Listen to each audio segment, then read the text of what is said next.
बच्चों BBM education में स्वागत है। आज हम लोग HS last minute suggestion history का जो है कुछ महत्वपूर्ण प्रश्नों के बारे में जानेंगे जो कि आप लोग के एग्जाम में आने वाला है।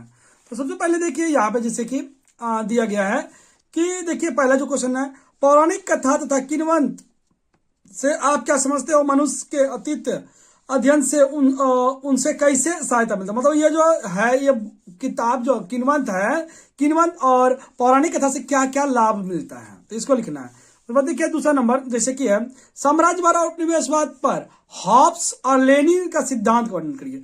देखिए हॉब्स और लेनिन के सिद्धांत का वर्णन करना है।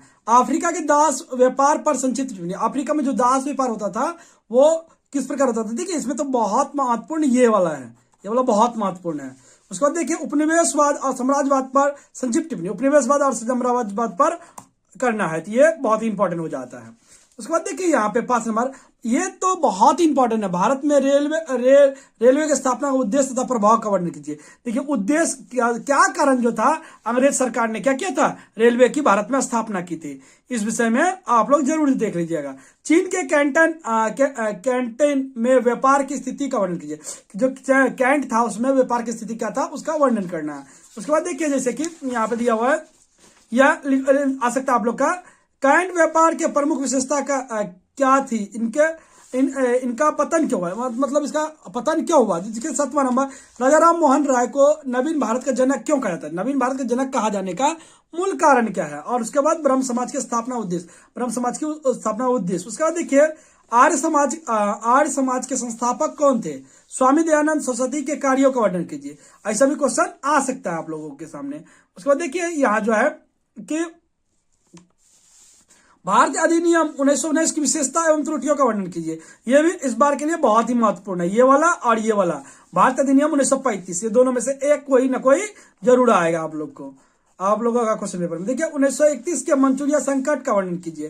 ट्रूमैन सिद्धांत और मार्शल पर संक्षिप्त, ये ट्रूमैन सिद्धांत और ये जो मार्शल है दोनों के पर संक्षिप्त टिप्पणी लिखना। स्वेज संकट, ये स्वेज संकट है, ऐसे स्वेज संकट का वर्णन कीजिए। स्वेज संकट का आप लोग को वर्णन करना है। उसके बाद देखिए ये बहुत ही महत्वपूर्ण है, चीन के 4 मई आंदोलन का नेतृत्व के कारण विश्लेषण और का महत्व, ये क्या महत्व था और क्यों नेतृत्व किया गया था, ये देखिए चीन में जो हुआ था वो उसके बारे में लिखना है। औपनिवेशीकरण से आप क्या समझते हैं, इसके सामाजिक राजनीतिक और आर्थिक महत्व का चर्चा करें। इसका महत्व का क्या करना है आप लोग को चर्चा करना है। उसके बाद देखिए 16वां नंबर क्वेश्चन, अरब इजराइल के संघर्ष के बारे में क्या जानते हो? यह भी महत्वपूर्ण हो जाता है। और ये देखिए बांग्लादेश के उदय का कारण, इसमें देखिए बांग्लादेश के उदय का कारण क्या था, क्यों बांग्लादेश का उदय हुआ, यह जानना आप लोगों को जरूरी है। उसके बाद देखिए जो है आखिरी क्वेश्चन, सार के अभ्युदय की पृष्ठभूमि पर चर्चा कीजिए और इसका क्या उद्देश्य। सार का स्थापना का क्या था, तो ये इतना कर लीजिएगा तो शायद आप लोग का एग्जाम में हो जाएगा। आशा है कि इसमें से आप लोग का अधिकतर हो गया होगा।